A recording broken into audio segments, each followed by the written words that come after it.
Hey guys, today I'm going to be showing you a deck profile of my Blackwing deck for the October 1st, 2014 ban list. As you can see, I have my Blackwing Dragon Sleeves. I bought these off of eBay. Blackwings are one of my favorite decks, and I think they're going to be more relevant in this format with the introduction of the qliphoth archetype. Qliphoths are going to focus on pendulum summoning, and if you would like to see a video of Blackwings versus qliphoths, check that video on my channel. But yeah, let's just jump right into it. So I run double Blackwing Sirocco the Dawn. He's the strongest Blackwing that I run, 2,000 attack points. And you can normal summon him without tribute if your opponent controls a monster and you do not. And his other effect is he can target one Blackwing on the field and increase its attack points by the attack points of all other Blackwings on the field. So he's pretty good if you want to go for the OTK. I run 3 Blackwing Shura the Blue Flame. Shura is a good beater because he has 1800 attack points, and when he destroys a monster in battle, you can then summon a Blackwing with 1500 or less attack points from your deck with its effects negated. So if you're entering a battle and you have Collude in your hand, you're going to jump over anything you want, and then you can go ahead and summon a Blackwing and attack your opponent for more damage. And then main phase 2, go for your Synchro Summon or XYZ Summon if you choose to do so. I run 3 Collude. Collude plus Shura typically means you're going to win the battle, if not the game. I mean, Collude steals games, especially if you chain Collude to itself, which you can, and that just gets really nasty. I run double Blizzard, level 2 tuner, and when you summon it, you can target a level 4 or lower Blackwing monster in your graveyard and summon it, so it's an instant level 5 or level 6 synchro. Or you can bring back any level 4 or lower monster, it doesn't matter. But yeah, running through this is pretty good. I might bump it to 3 eventually. I like it at 2 right now. I run double Bora the Sphere. I used to run 3, but with the new format, I think it's time to try him at 2. He's 1700 and he can inflict piercing battle damage to your opponent. So he's pretty good if you combo him with Sirocco, since you can special summon him when you control another Blackwing. Since I run double Gale the Whirlwind, Gale is newly semi-limited since he's been limited for the past few years. Gale is really good because, like Bora, he can be special summoned when you control a Blackwing, and once per turn you can have the attack and defense of one monster on the field. And that is a permanent effect. It's not until the end of the turn. So that's just really good. And comboed with Shura, you can make an easy level 7 synchro, or Sirocco for easy level 8s. I run double Vayu because I like to keep my graveyard at a good size, and Vayu is just really good in the graveyard if you want to spam the field with synchro monsters. I run 1 Blackwing Zephrys the Elite and 1 Steam the Cloak. Both have the ability to remove themselves from the graveyard and special summon themselves. Zephrys, you have to return 1 card you control to your hand and then take 400 points of damage. In Steam the Cloak, when it's sent to the graveyard, you can special summon a Steam token. And when Steam's in the graveyard, you can tribute 1 monster you control to special summon it, usually the token. So you can synchro summon, then make a token, and then bring Steam back from the graveyard if you choose to do so. And for my last monster, I run 1 Dark Arm Dragon. This is another reason that I run Vayu and Zephrys and Steam, so I can have control over how many dark monsters I have in my graveyard. Moving on to spell cards, I run triple Black Whirlwind because that is mandatory in all Blackwing decks. when you summon a Blackwing, you can, or when you normal summon a Blackwing monster, you can add one weaker Blackwing monster to your hand. And if you have 2 or 3 Black Whirlwinds on the field, it's really good. I run triple Pod of Duality because you want to get into your Black Whirlwind as quick as you can. And with Blackwings, you really don't need to special summon your first turn. I also run one Allure of Darkness for extra draw power because getting Black Whirlwind is crucial in this deck. I run double MST because Blackwings are a deck that can swarm the field really quick. You need to watch out for your Torrentials, Bottomless, and Warnings. And also, MST is really bad to run into because when you activate your Black Whirlwind, the last thing you want to happen is for your opponent to MST. I run one Dark Eruption so I can get back either Kalut, Gale, Blizzard, or Steam. One Book of Moon, just really good in general. One My Body as a Shield, because Blackwings, like I said, they swarm the field and they get hit with Mirror Force really hard, Bottomless, anything, especially with Dark Hole and the newly unbanned Raigeki. I do run one Raigeki. I was thinking about running one Raigeki and one Dark Hole, but I decided not to. I just don't feel that it's necessary to run both. And onto the traps, I run double Icarus Attack.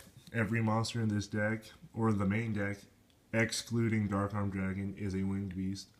So, tribute a winged beast to destroy 2 cards in the field. It's really good, especially with pendulums coming into the game. Destroy both pendulum monsters, and you really ruin your opponent's day.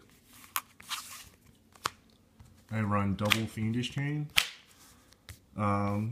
Effects are really big in any format, but Fiendish Chain is really good because it has synergy with Zephrys the Elite. You can return Fiendish Chain to your hand to special summon Zephrys, then reset Fiendish Chain for another target. And for my 1-ofs, I run one Torrential Tribute, one Bottomless Trap Hole, one Mirror Force, and one Compulse. These are all pretty generic trap cards, but I like them. So, moving on to the extra deck.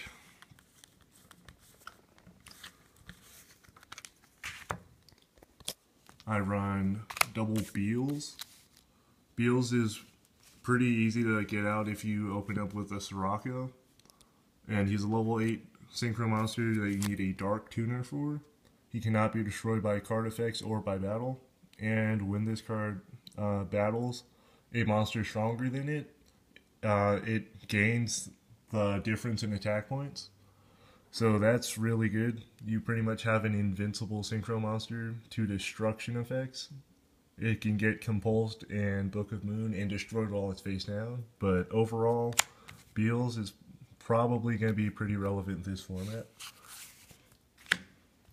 I run triple Blackwing Armor Master. This is my favorite synchro monster just because the fact that he can't be destroyed by battle, and he has pretty cool artwork. And his effect, when he battles a monster, you can put a wedge counter on it if that monster would not be destroyed. And by removing all wedge counters on the field, you can make every monster that had a wedge counter's attack points 0. So that's really good if your opponent has big monsters.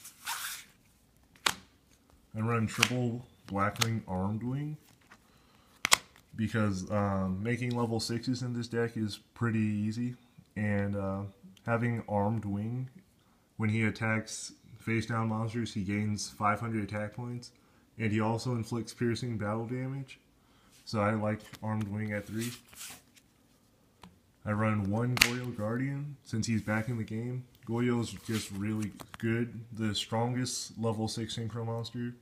And when he destroys a monster in battle, he can special summon that monster to your side of the field in defense mode after the battle, so that's really good.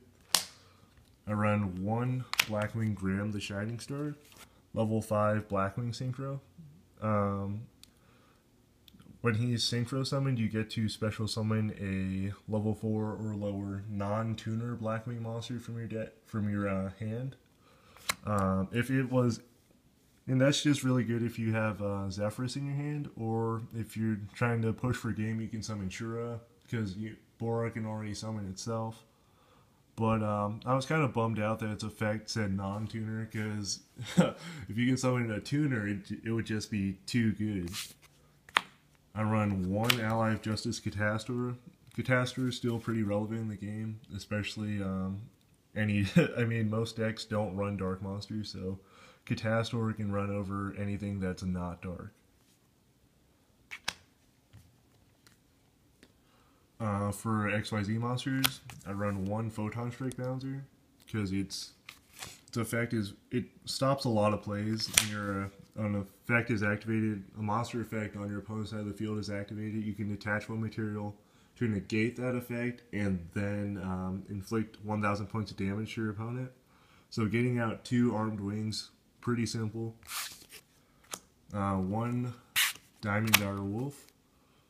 Its effect, you can, it's 2 level 4 monsters, and once per turn you can detach 1 material to target 1 beast warrior, or winged beast monster you control. Everything's a winged beast, so you're good. And 1 other card on the field, and destroy them both. So sometimes if you're in a bind, you might have to attribute itself to destroy something, but other than that, you're gonna be pretty good. I run 1 Ice Beast Zerofine, 2 winged beast monsters. This is probably the best XC's monster that's ranked 4, because by detaching 1 material, you can negate every face-up card on your opponent's side of the field, and then this card gains 300 attack points for every face-up card on the field, including your side of the field. So it can get pretty beefy. And lastly, I run 1 Wind-Up Zen Mines, because rank 3 with Gale is pretty easy. And sometimes you're just in a spot where you need to be able to destroy monsters or spell or trap cards. And Zen Mines can protect itself from destruction, so that's really good. Onto my side deck. It still needs some work, but for now it's got 1 Sirocco, just in case I feel I need to run 3 in the deck to get out Beals faster. 1 Blackwing Elfin the Raven. I like this one because it's 2,200 attack points, and if you control another Blackwing monster, you can normal summon it without tribute. So that's really nice. I mean, it doesn't really have good synergy with the deck because I don't run any level 9 synchros. So with Gale being my main man, but if he's in the graveyard, I can make a Armor Master, and his effects would be negated. So that's kind of lame, but I like it. I run the 3rd Bora the Spear in my extra deck, just in case. Like, I just run him if I want to change how I play the deck. There's no real reason to run him in the side deck for me, besides that. I also side 2 Breeze the Zephyrs. I mean, I used to main deck Breeze, but when Steam came out, I decided that Steam would be better because Breeze, once Breeze is in the graveyard, he's stuck there, whereas Steam can come back and have more value. I run 1 Against the Wind, just in case, like if you're playing against Gravekeepers and they Royal Tribute you first turn. I've had that happen. I opened up with 3 Black Whirlwinds. I had a double summon in my hand when I used to run double summon, so I added 6 Blackwings to my hand. Then they had their first turn and they Royal Tributed, and it was very frustrating. My 3rd MST, just in case they are running a very heavily back row oriented deck. 1 cards for Black Feathers for that extra draw power. Banish 1 Blackwing and then draw 2 cards. And then you can't special summon for the turn, so it's kind of like Pot of Duality, but you get guaranteed 2 cards. 1 Call of the Haunted, in case my monsters would be destroyed. And if you Call of the Haunted Beals, It does not matter if they destroy Call of the Haunted or not, because beals cannot be destroyed by card effects. I run one Dark Bribe because with whatchamacallit, Wiretap and just any trap card or spell card in general, I like Dark Bribe because it hits spells and traps rather than just spell or traps. Sure, your opponent draws a card, but if they're running a searcher like Fire Formation Tenki, they won't necessarily get the Beast Warrior that they're looking for. I run one Delta Crow and one Black Sonic. These two are both really good. Delta Crow, activate when you control a Blackwing monster, destroy all your opponent's set, spell, and trap cards. And if you control exactly 3 Blackwing monsters, you can activate this card from your hand. Black Sonic is similar.